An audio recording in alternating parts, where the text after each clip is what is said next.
Eh bien bonjour, c'est la semaine de la qualité de vie au travail. On a un sujet par jour qui va être traité sur le site Webscran au sujet de la qualité de vie au travail. Alors la qualité de vie au travail dépend surtout des relations entre les uns et les autres.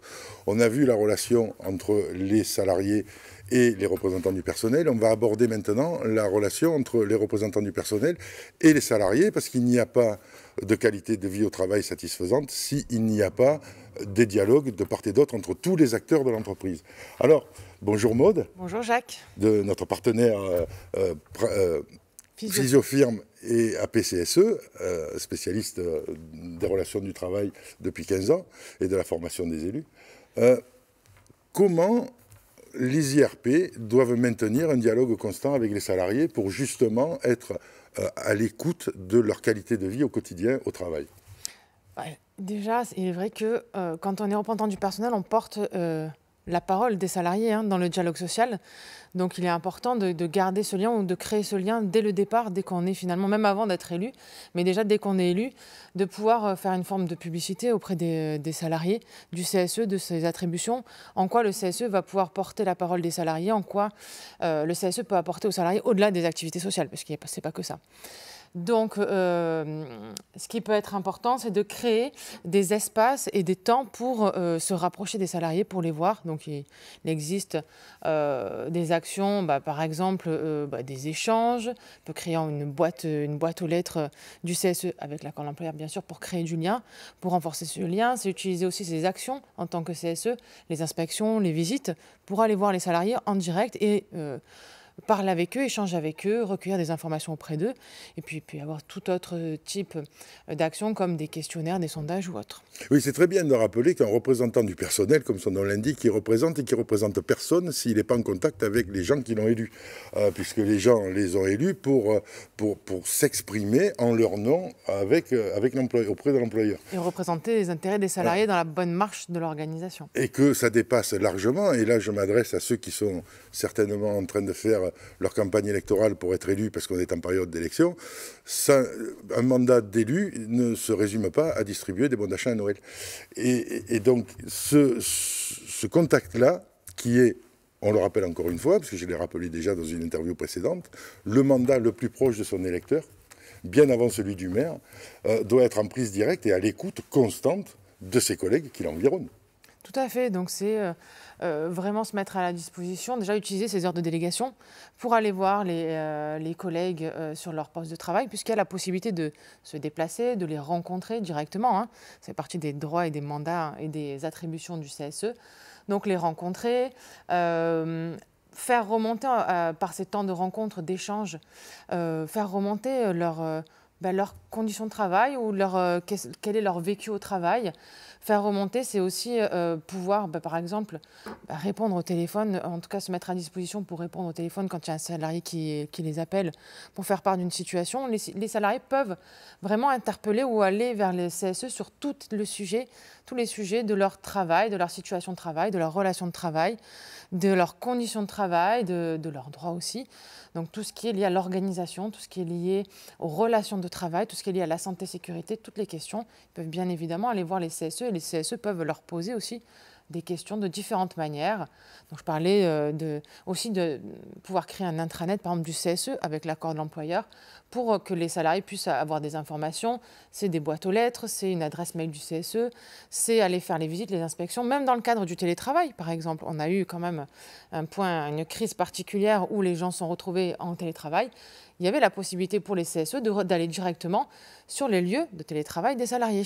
On peut même dire que c'est un devoir et que se déplacer sur le poste de travail du salarié, ça dépasse le cadre de « je vais vérifier s'il n'est pas assis sur un tabouret dans sa cuisine », ce qui n'est pas une posture normale pour travailler. Et si l'employeur a bien fourni le matériel pour qu'il puisse travailler confortablement, ça c'est aussi une autre obligation de l'employeur dans le cadre du télétravail, mais d'aller de son propre chef sur une machine ou dans un bureau, pour se rendre compte de l'ambiance, pour voir comment ça fonctionne, pour voir s'il n'y a pas des pannes récurrentes d'une machine qui peuvent entamer la santé des salariés, si comme dans une grande entreprise, il n'y avait pas des bugs répétitifs avec un logiciel qui permettait de faire des algorithmes et qui avait suscité pas mal de burn-out. Les élus du personnel sont de partout où ils veulent dans l'entreprise, chez eux. Ils doivent avoir une carte qui leur permet d'aller de partout.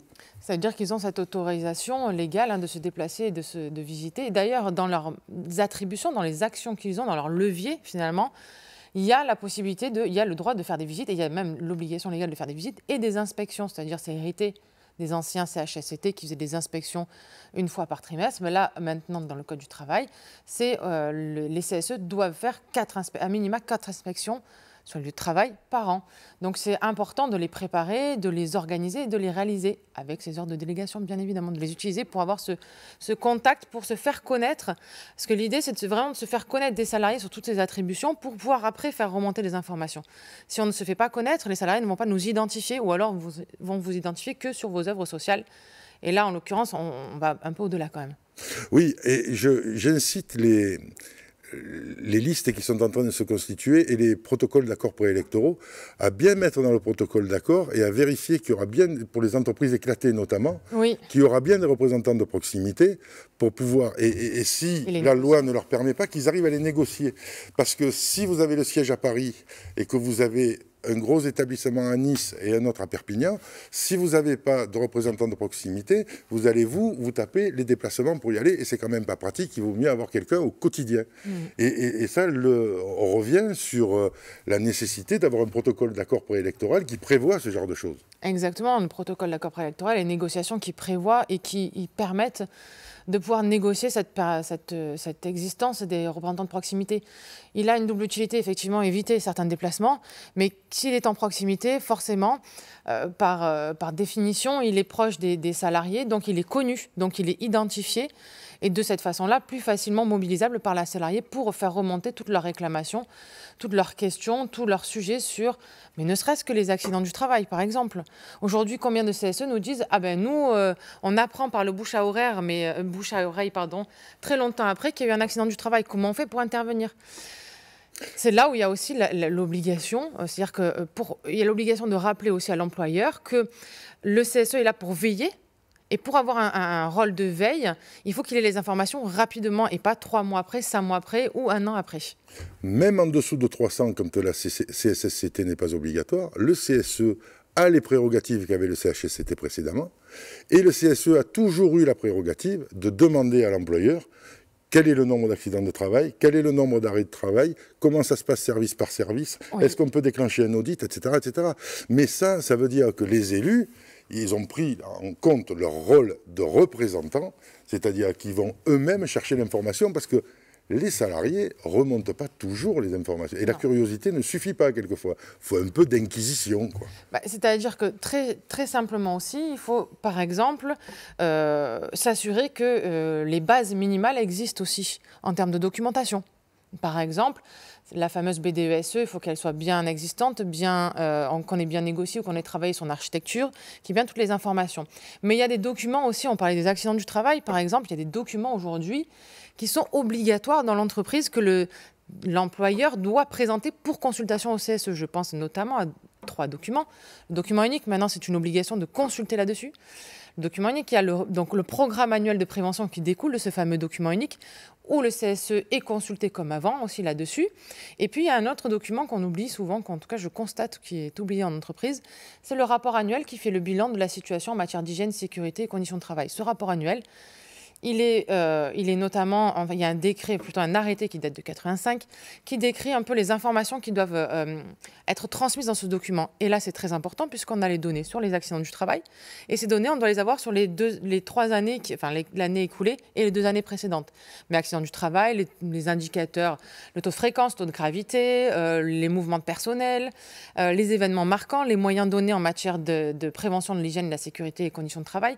Donc ce document-là, il est important à bien vérifier qu'il existe, à s'assurer qu'on est bien consulté là-dessus parce que déjà au moins une fois par an, on a des informations très importantes que l'on doit suivre après, bien évidemment, et puis qu'on doit demander plus régulièrement aussi. La confiance n'excluant pas le contrôle, quand on a ces documents de l'employeur, on va soi-même faire des sondages dans l'entreprise pour voir que tout ce qui est passé est bien remonté dans le document. Parce qu'il peut y avoir soit des salariés qui ont eu un petit pépin et qui ne l'ont pas déclaré, ça existe, Voilà. soit des choses qui ne sont pas, je sais pas, on a quelquefois un peu de phobie administrative, et tout n'est pas inscrit par l'employeur sur le document. Donc la confiance c'est bien, le contrôle c'est pas mal non plus, ça permet d'avoir une vision plus juste de ce qui se passe. De toute manière, voilà, au plus on arrive à être en proximité des salariés, au plus on peut avoir aussi de qualité aussi par rapport à ces chiffres, par rapport aux chiffres, et aussi des arguments, et donc vérifier aussi les données qui sont transmises au niveau des chiffres. Et puis l'avantage aussi qu'on peut, c'est qu'en étant en contact des salariés, eux peuvent faire remonter aussi des pistes d'amélioration que l'on propose après au moment des consultations. Et ce qui est important derrière ça, c'est que quand on fait ces propositions d'amélioration au moment des consultations, on peut non seulement proposer des pistes supplémentaires, un ordre de priorité, et l'employeur doit répondre, c'est-à-dire doit motiver pourquoi il fait ou ne fait pas, il prend en compte ou pas ces pistes d'amélioration. Il doit le faire par écrit, donc il doit s'engager, il doit motiver ses choix en matière de prévention par écrit en annexe de ces documents. Ça veut dire qu'il y a des traces écrites sur pourquoi il a été prévenu de certains éléments, pourquoi il n'a pas fait un certain nombre de choses. Il y a des traces écrites et les écrits restent toujours. Parce que si dans le même escalier, il y a 6 ou 7 personnes dans un laps de temps restreint qui se tordent une cheville, c'est que peut-être il y a un problème avec l'escalier, et ne pas réparer cet escalier en question peut mettre l'employeur en faute, avec l'obligation qu'il a de rendre les salariés chez eux le soir dans le même état qu'il les a trouvés le matin. Tout à fait. Exactement. Et puis, et si en plus on l'a prévenu, on a fait des enquêtes, on a proposé des mesures de prévention et que l'employeur, malheureusement, il n'en a pas pris compte, on peut aller jusqu'à la faute inexcusable aussi de l'employeur. Eh bien voilà, je crois que là, on a bien fait un bon point sur l'importance des représentants du personnel avec les relations avec les salariés pour l'amélioration de la qualité de vie au travail. Merci Maude. Merci Jacques.